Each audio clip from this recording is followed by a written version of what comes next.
فرمایا واللہ لا تسألونی عن شیء فیما بینکم و بین الساعہ الا نبأتکم بہ. فرمایا مجھے ایسے تانے منظور نہیں، تجربہ کر کے دیکھ لو، آج سے لے کر قیامت تک کوئی بات کیا مجھ سے پوچھ لو، میں ادھار نہیں کروں گا، یہیں بیٹھا ابھی جواب ارشاد فرماؤں گا. لا تسألونی عن شیء، جو چاہو پوچھو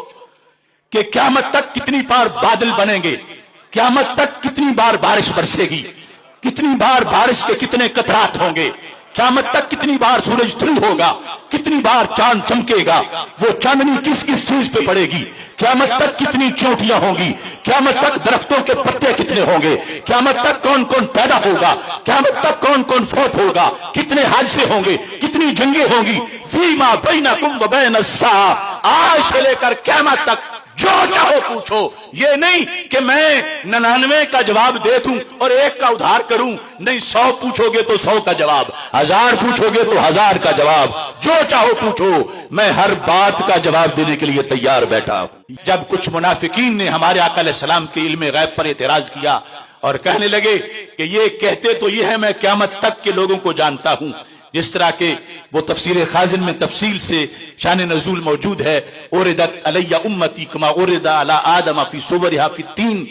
کہ جیسے آدم علیہ السلام کو قیامت تک اپنی اولاد دکھائی گئی، ایسے ہی سرکار فرماتے ہیں قیامت تک مجھے میری امت دکھائی گئی. اب اس کو سن کے عاشق خوش ہوں گے کہ ہم پہ بھی وہ نگاہ نبوت پڑی تھی. اور پھر سرکار نے فرمایا ان میں سے رب نے تقسیم کر کے مجھے بتایا کہ یہ وہ ہیں جو آپ کو مانیں گے اور یہ وہ ہیں جو انکار کریں گے.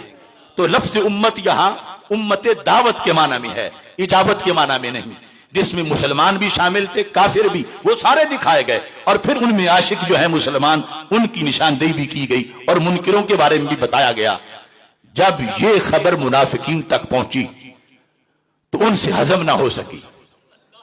انہوں نے اپنی محفل میں یہ کہا زعم محمد صلی اللہ علیہ وسلم، معاذ اللہ یہ تو صرف گمان ہے ان کا کہ وہ اتنا دور تک جانتے ہیں.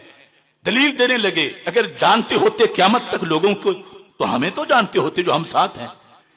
کہتے ہیں ممن لم یخلق بعدو، کہ جو اب تک پیدا بھی نہیں ہوئے، 15ویں صدی میں ہوں گے یا قیامت تک پیدا ہوں گے، میں ان کو جانتا ہوں کہ مومن کون ہے اور کافر کون ہے. تو کہنے لگے ہم تو ساتھ نماز پڑھتے ہیں، پیچھے کھڑے ہوتے ہیں اور کلمہ ہم نے اوپر سے پڑھا ہے، ہمیں تو جانتے نہیں، جانتے ہوتے تو دھکا دے کے نکالتے، ہمیں تو ساتھ رکھا ہوا ہے اور دعویٰ یہ کرتے ہیں کہ میں قیامت تک کو جانتا ہوں. یہ جب انہوں نے تنقید کی تو میرے آقا علیہ السلام سے برداشت نہ ہوا، ہنگامی